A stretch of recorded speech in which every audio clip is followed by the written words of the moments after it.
Well, three Conservative senators are facing accusations of undermining Canada's relationship with the U.S. after they traveled to Washington earlier this week to meet with officials from the Trump administration, including U.S. Attorney General Jeff Sessions, to discuss the potential impact of marijuana legalization.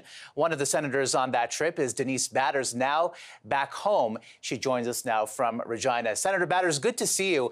You've said this wasn't a partisan trip, but all three senators are Conservatives. Your press release has a strong political tilt. Was there any effort to try to invite senators from other political stripes?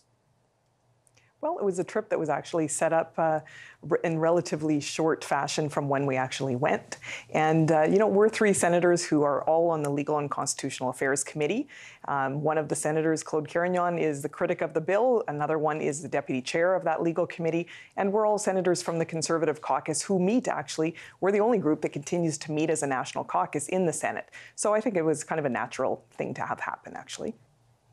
So you didn't invite any other senators that were not Conservatives? No, we didn't. But I think it was an important trip. We wanted to get answers from Trudeau government. We're not getting the answers that we need in Ottawa from Trudeau government ministers. And frankly, from the person who criticized us yesterday, Senate leader for the Trudeau government, Peter Harder, he's one of the people that hasn't been providing us answers on the things that we think Canadians need to know about the important border implications that this could have for them. Yeah, well, I want to get to that in a second, but how can you say this is not a partisan trip when there were only Conservative senators who went on the trip and only Conservative senators who were invited on that trip?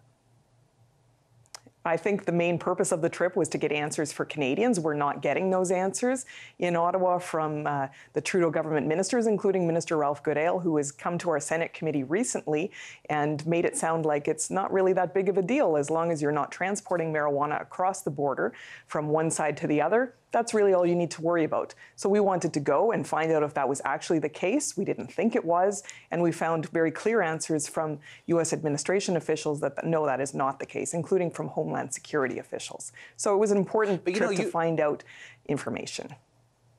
You brought up Peter Harder, the government's representative in the Senate. He says that it's highly unusual that you're undermining Canada's relationship with the U.S. and that you do not speak for Canada. Is it not more appropriate from somebody, within the government, somebody from cabinet, to meet their, counterpart in the Trump administration, the Trump cabinet? Is that not, a more appropriate way to go?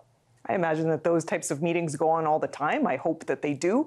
But what we heard actually from Homeland Security officials is that they're encouraging the Canadian government to undertake a messaging campaign to inform Canadians what the implications at the U.S.-Canada border could be, because they want them to undertake a more robust messaging campaign than what they have understood is happening at this point.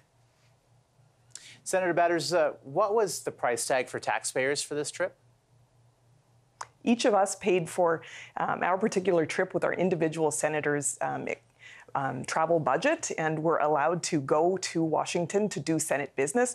We thought that this was an important, so I think the cost would have been relatively minimal. A couple of the senators come from quite close, Quebec, and I'm from Saskatchewan. This was an important trip to be able to get answers for Canadians. We needed to make sure that Canadians understand the implications when they go to the border. Can you tell us? I don't have the rough dollar amount right at this minute, but our expenses are actually all disclosed online on the Senate website, and that will be coming up with the next quarter of expenses that they are all released. So Canadians have total transparency and accountability, frankly, because of changes that we made when the Conservative government was in power. All right, Senator Batters, appreciate having you on today. Thanks so much. Thank you very much. Appreciate it, and hope Canadians can learn more about it. They can see the full press release of the findings that we had if they look at my Twitter handle at Denise Batters or my Facebook, Senator Denise Batters. They can see the full report of the different lessons that we learned in Washington.